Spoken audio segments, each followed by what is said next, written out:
Assalamualaikum warahmatullahi wabarakatuh. Baik adik-adik, bertemu lagi dengan saya, Pak Adi. Bagaimana kabar kalian? Semoga kalian dalam lindungan Allah Subhanahu wa Ta'ala. Baik, di pertemuan kali ini saya akan menjelaskan materi perawatan jenazah. Selanjutnya, mari kita simak video penjelasan dari saya. Hidup di dunia ini tidaklah selamanya. Akan datang masanya kita berpisah dengan dunia berikut isinya. Perpisahan itu terjadi saat kematian menjemput. Kematian adalah pintu dan setiap manusia akan memasuki pintu itu tanpa ada seorang pun yang dapat menghindar darinya. Sesuai Al-Quran Surat Ali Imran ayat 185, Kullu nafsin dha'iqatul maut. Artinya, tiap-tiap yang bernyawa akan merasakan mati. Al-Quran Surat Ali Imran ayat 185.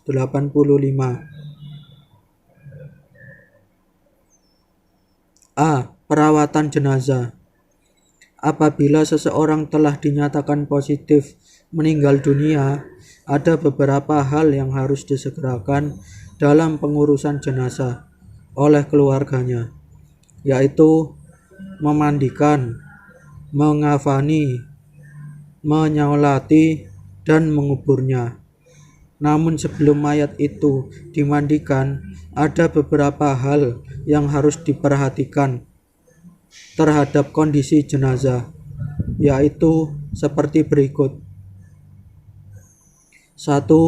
Pejamkanlah matanya dan mohonkanlah ampun kepada Allah Subhanahu wa Ta'ala atas segala dosanya. 2. Tutuplah seluruh badannya dengan kain sebagai penghormatan dan agar tidak kelihatan auratnya. 3. Ditempatkan di tempat yang aman dari jangkauan binatang. Dan yang keempat, bagi keluarga dan sahabat-sahabat dekatnya tidak dilarang mencium si mayat. B. Memandikan jenazah. 1. Syarat-syarat wajib memandikan jenazah. A. Jenazah itu orang Islam, apapun aliran, mazhab, ras, suku, dan profesinya. B. Didapati tubuhnya walaupun sedikit. C. Bukan mati syahid, mati dalam peperangan untuk membela agama Islam seperti yang terjadi pada masa Nabi Muhammad Sallallahu Alaihi Wasallam. 2. Yang berhak memandikan jenazah. A. Apabila jenazah itu laki-laki, yang memandikannya hendaklah laki-laki pula. Perempuan tidak boleh memandikan jenazah laki-laki kecuali istri dan mahramnya. B. Apabila jenazah itu perempuan, hendaklah dimandikan oleh perempuan pula. Laki-laki tidak boleh memandikan kecuali suami atau mahramnya. C. Apabila jenazah itu seorang istri, sementara suami dan mahramnya ada semua, suami lebih berhak untuk memandikan istrinya. D. Apabila jenazah itu seorang suami, sementara istri dan mahramnya ada semua, istri lebih berhak untuk memandikan suaminya. Memandikan jenazah. Siapakah yang memandikannya? Orang yang berhak memandikan jenazah adalah pihak keluarga. Jika pihak keluarga tidak ada yang sanggup untuk memandikan jenazah, maka keluarganya berhak memanggil siapa saja yang dapat dipercaya, yaitu pemuka agama. Hal yang harus disiapkan oleh orang yang memandikan jenazah yaitu masker, sarung tangan, celemek, dan sepatu boot. Menyiapkan air dan daun bidara atau sabun di dalam bejana.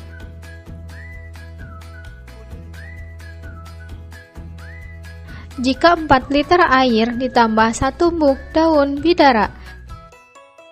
Jika 8 liter air ditambah 2 mug daun bidara. Jika 12 liter air ditambah 3 mug daun bidara. Jika 15 liter air ditambah 4 mug daun bidara. Jika 20 liter air ditambah 5 mug daun bidara. Menyiapkan kapur barus dan air. Kapur barus batangan, jika 4 liter air ditambah 2 batang kapur barus. Jika 8 liter air ditambah 4 batang kapur barus. Jika 12 liter air ditambah 6 batang kapur barus. Jika 16 liter air ditambah 8 batang kapur barus. Jika 20 liter air ditambah 10 batang kapur barus. Petugas yang memandikan jenazah harus menggunakan masker. Gunanya untuk menghindari bau yang tidak enak dan menghindari penyakit tertular.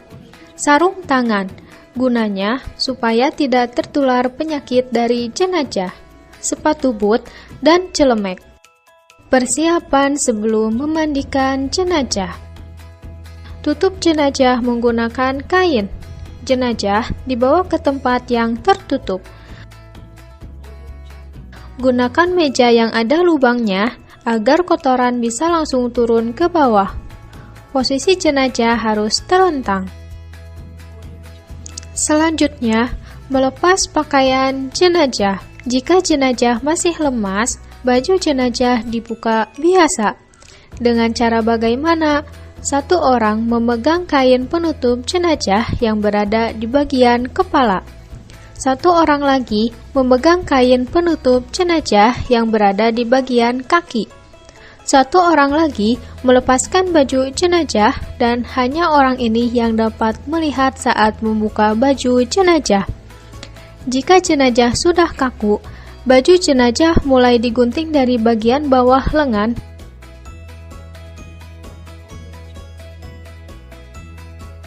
kemudian dari kaki bagian bawah.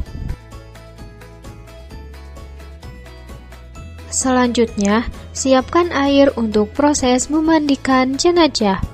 Berikut ini air yang sudah dicampur dengan daun bidara dan air yang sudah dicampur dengan kapur barus. Petugas yang memandikan jenazah berjumlah 4 orang. 2 orang bertugas memegang penutup jenazah dan 2 orang bertugas memandikan jenazah. Dalam memandikan jenazah, bersihkan kotoran jenazah terlebih dahulu.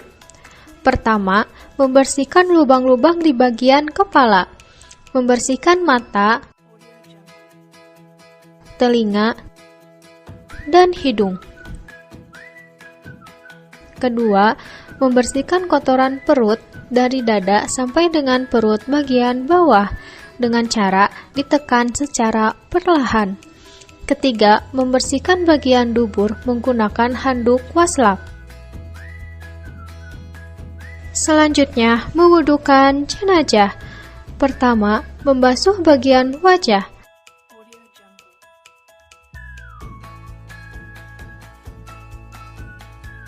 Kedua, mengusap tangan kanan jenazah, kemudian yang kiri.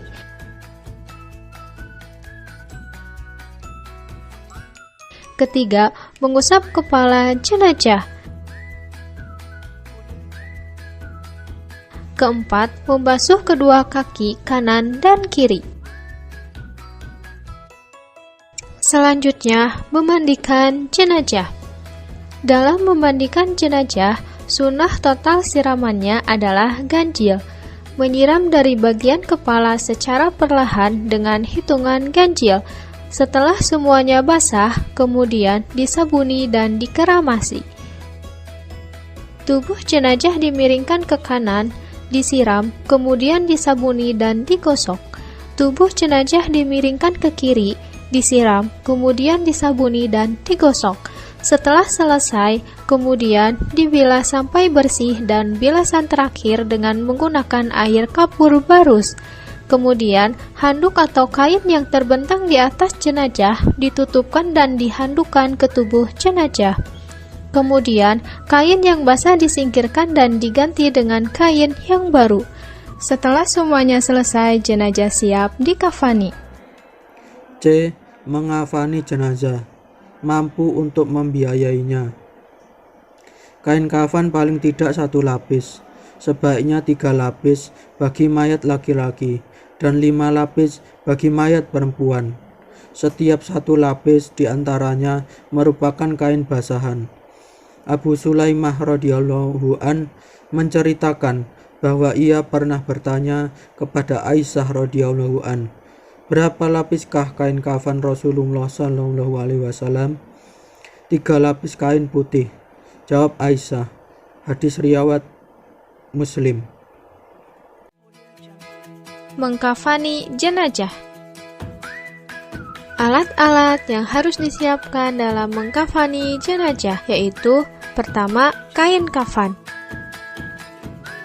3 helai kain kafan untuk laki-laki dan 5 helai kain kafan untuk perempuan. Kemudian, ukur kain kafan berdasarkan lebar tubuhnya. Jika lebarnya 30 cm, maka kain kafan yang dibutuhkan selebar 90 cm. Jika lebarnya 40 cm, maka kain kafan yang dibutuhkan selebar 120 cm. Yang berarti setiap lebar tubuh jenazah dikalikan 3. Kemudian, ukur kain kafan berdasarkan panjang tubuhnya. Jika panjang jenazah 180 cm, maka kain kafannya dilebihkan 60 cm. Yang berarti setiap panjang tubuh jenazah ditambah 1/3-nya.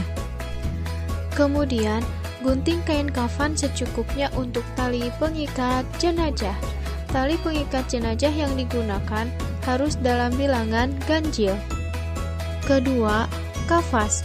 Kafas digunakan untuk menutupi lubang yang terdapat pada jenazah seperti lubang hidung dan telinga. Ketiga, minyak wangi cendana. Minyak wangi ini digunakan untuk memberi wewangian pada jenazah. Keempat, meteran. Meteran digunakan untuk mengukur tubuh jenazah. Kelima, siapkan perlengkapan jenazah. Bagi laki-laki, siapkan baju, pengikat kepala, dan cawat. Begitupun dengan perempuan, siapkan baju, kerudung, dan cawat. Cawat digunakan untuk menutupi kemaluan jenazah. Keenam, kapur barus. Hal yang harus dilakukan dalam mengkafani jenazah yaitu: pertama, mengoleskan minyak wangi cendana dan kapur barus pada kain kafan dan tubuh jenazah yang bersentuhan langsung dengan jasad. Kedua, siapkan kain kafan dan tali pengikat jenazah. Kemudian, letakkan tali pengikat jenazah di bawah kain kafan. Selanjutnya, pindahkan jenazah ke atas kain kafan. Ketiga, diberi kapas pada lubang telinga dan lubang hidung jenazah. Keempat, pakaikan perlengkapan pada jenazah laki-laki seperti baju, pengikat kepala, dan cawat. Begitupun pada jenazah perempuan, pakaikan perlengkapan baju, kerudung, dan cawat. Kemudian, tarik kain kafan sebelah kiri, diikuti dengan ujung kain kafan sebelah kanan jenazah. Setelah itu, ikat dengan tali simpul yang bisa dibuka. Maka, jenazah selesai dikafani dan siap disolatkan. D. Menyolati jenazah. Tata cara pelaksanaan sholat jenazah adalah sebagai berikut. 1. Jenazah diletakkan paling muka. Apabila mayat laki-laki, hendaknya imam berdiri menghadap dekat kepala mayat. Jika mayat wanita, imam menghadap dekat perutnya. 2. Letak imam paling muka diikuti oleh para makmum. Jika yang menyolati sedikit, usahakan dibuat 3 baris atau shaf. 3. Mula-mula semua jamaah berdiri dengan berniat melakukan sholat jenazah dengan 4 takbir. Niat tersebut jika dilafalkan sebagai berikut: Sholli ala hadal mayyiti,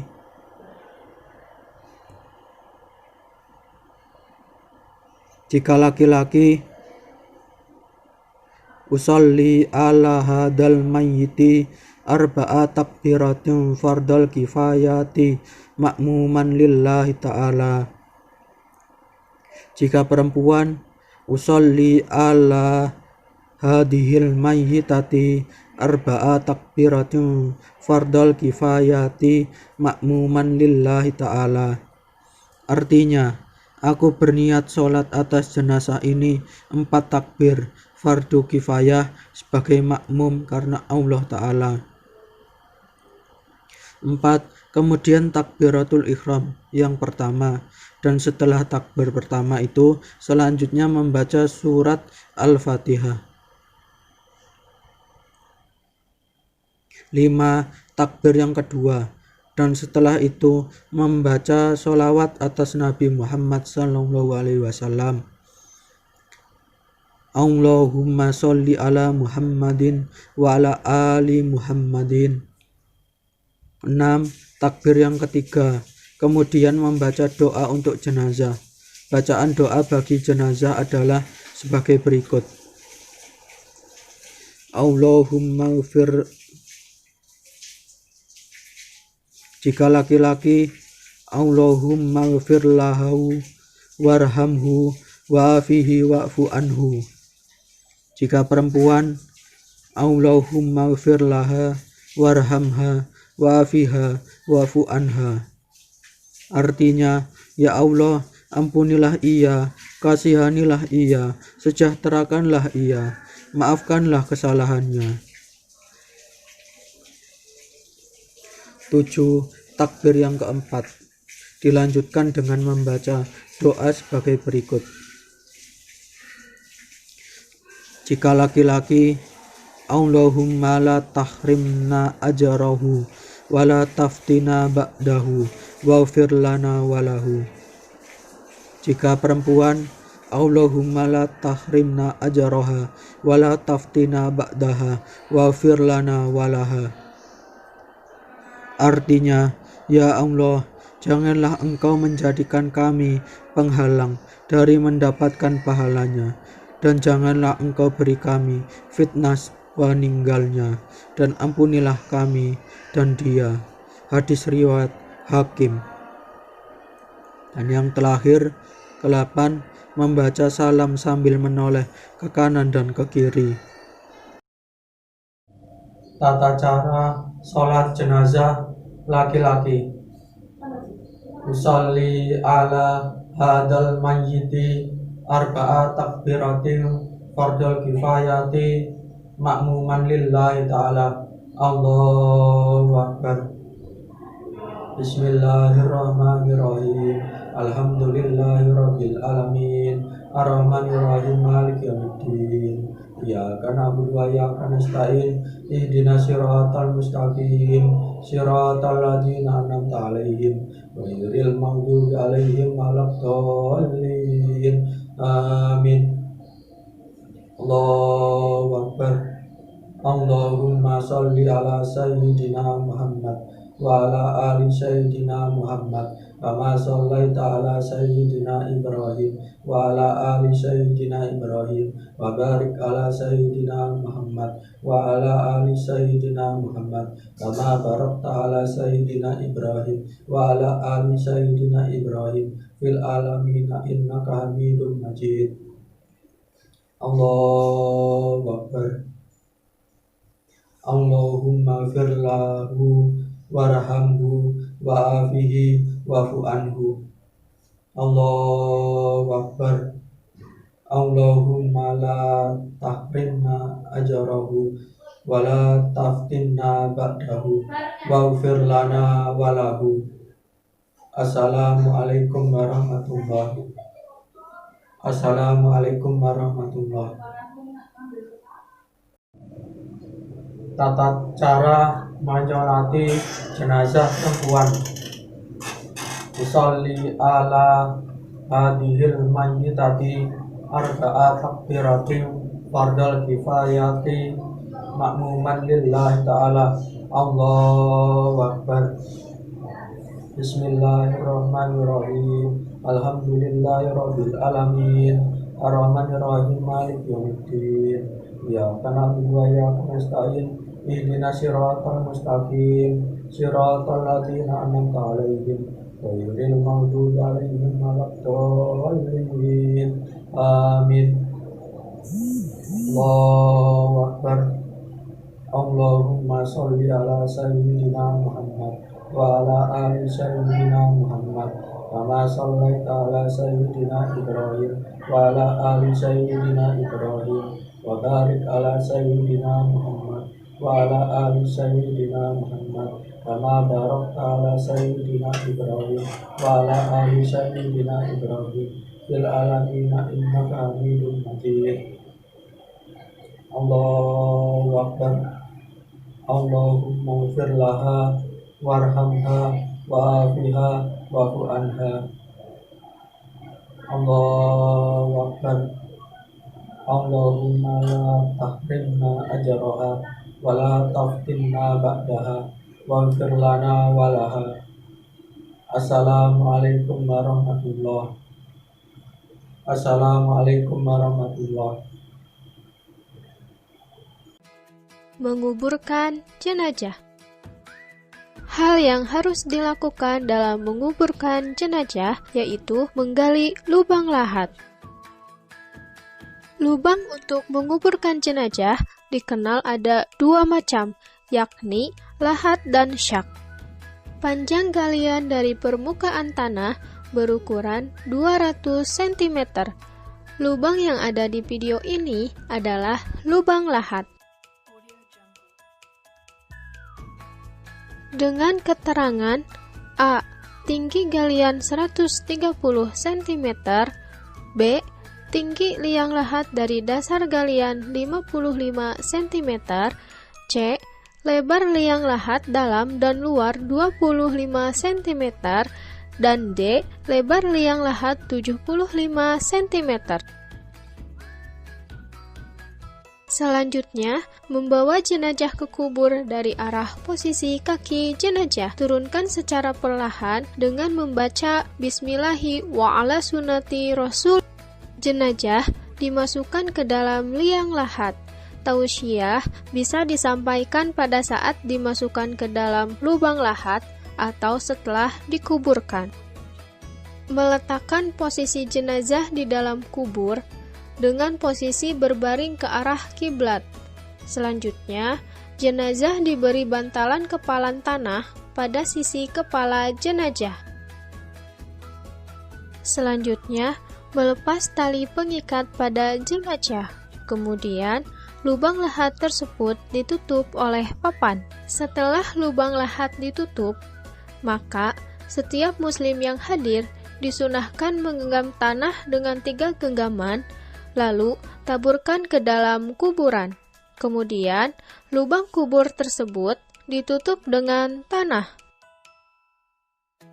Meninggikan kuburan agar diketahui bahwa itu adalah kuburan sehingga tidak dihinakan. Kemudian, tancapkan batu atau papan di atas kuburan, tepat di atas kepala dan kaki jenazah, tujuannya agar dikenal. Hendaknya setiap muslim yang hadir berdoa setelah jenazah dikuburkan. Mengubur jenazah. Perihal mengubur jenazah ada beberapa penjelasan sebagai berikut. 1. Rasulullah SAW menganjurkan agar jenazah segera dikuburkan sesuai sabdanya, An Abi Hurairah radhiyallahu anhu anin Nabi sallallahu alaihi wasallam qala asri'u bil janazati. Rawahul Bukhari Muslim. Artinya, dari Abu Hurairah radhiyallahu an dari Nabi Muhammad SAW bersabda, segerakanlah menguburkan jenazah. Hadis riwayat Bukhari Muslim.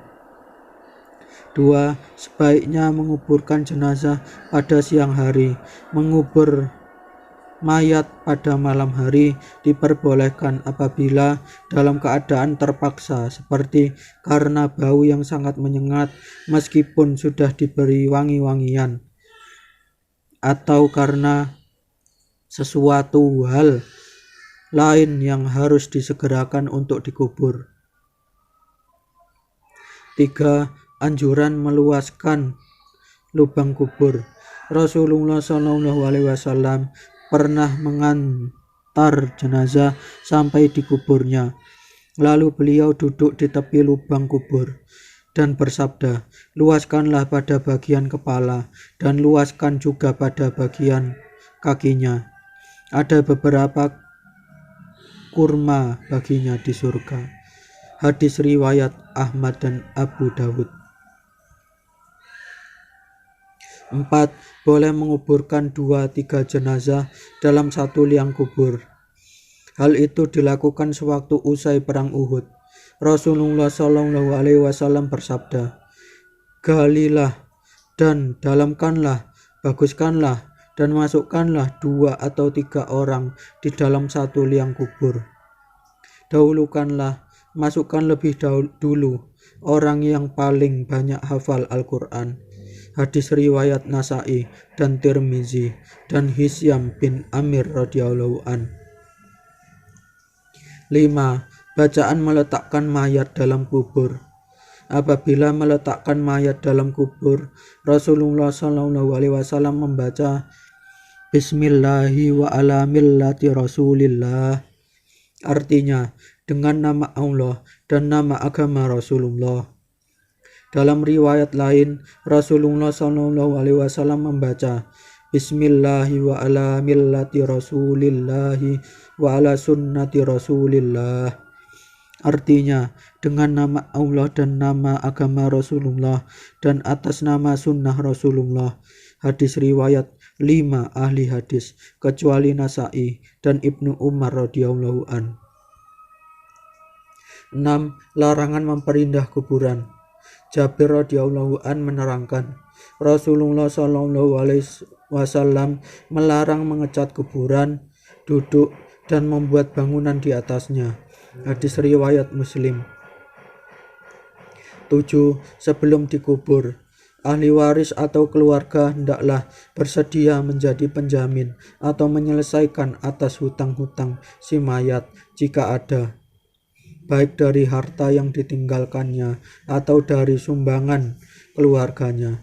Nabi Muhammad SAW bersabda, diri orang mukmin itu tergantung tidak sampai ke hadirat Tuhan karena hutangnya, sampai dibayar dahulu utangnya itu oleh keluarganya. Hadis riwayat Ahmad dan Tirmizi dari Abu Hurairah radhiyallahu an. F. Takziah, melayat. Takziah atau melayat adalah mengunjungi orang yang sedang tertimpa musibah kematian salah seorang keluarganya dalam rangka menghibur atau memberi semangat. Para muazzin, orang laki-laki yang bertakziah, atau muazziat, orang perempuan yang bertakziah, hendaknya memberikan dorongan, kekuatan mental atau menasihati agar orang yang tertimpa musibah tetap sabar dan tabah menghadapi musibah ini. Adab ketika orang bertakziah antara lain seperti berikut.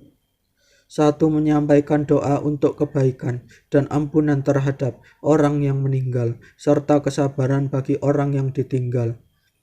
2. Hindarilah pembicaraan yang menambah sedih keluarga yang ditimpa musibah. 3. Hindarilah canda tawa, apalagi sampai terbahak-bahak. 4. Usahakan turut menyolati mayat dan turut mengantarkan ke pemakaman sampai selesai penguburan. 5. Membuatkan makanan bagi keluarga yang ditimpa musibah. G. Ziarah kubur.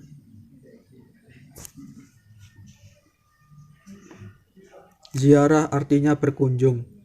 Kubur artinya kuburan. Ziarah kubur artinya berkunjung ke kuburan. Awalnya Rasulullah SAW melarang umat Islam untuk berziarah kubur karena dikhawatirkan akan melakukan sesuatu hal yang tidak baik. Misalnya menangis di atas kuburan, bersedih, meratapi, bahkan yang lebih bahaya adalah mengultuskan mayat yang ada di kuburan. Akan tetapi, karena mengingat mati itu penting dan di antara mengingat mati adalah ziarah kubur, Rasulullah SAW menganjurkan berziarah dengan tujuan untuk mengingat mati. Rasulullah SAW bersabda,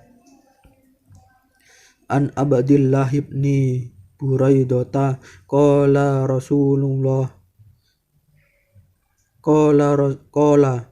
Qala Rasulullah sallallahu alaihi wasallam, inni kuntu nahaitukum an ziyaratil kuburi fazuruha, rawahun Nasa'i. Artinya, dari Abdullah bin Buraidah berkata, Rasulullah sallallahu alaihi wasallam bersabda, aku pernah melarang kalian berziarah kubur, maka sekarang berziarahlah kalian ke kubur. Hadis riwayat Nasa'i. Di antara hikmah dari ziarah kubur ini antara lain seperti berikut. 1. Mengingat kematian. 2. Dapat bersikap zuhud, menjauhkan diri dari sifat keduniawian. 3. Selalu ingin berbuat baik sebagai bekal kelak di alam kubur dan hari akhir. 4. Mendoakan si mayat yang muslim agar diampuni dosanya dan diberi kesejahteraan di akhirat. Sekian, terima kasih. Tugas. Hafalan bacaan sholat jenazah. 1.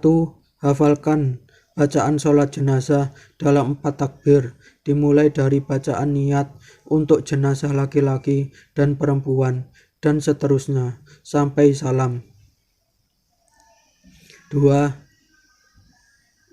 Tugas direkam dalam bentuk file video siswa lalu diupload lewat Google Classroom dalam tugas kelas, yaitu tugas pertemuan ketiga. Baik anak-anak, demikian penjelasan dari saya. Kita sebagai seorang muslim berkewajiban untuk menyegerakan dalam perawatan jenazah, baik itu memandikan, mengkafani, menyolati, dan menguburkan.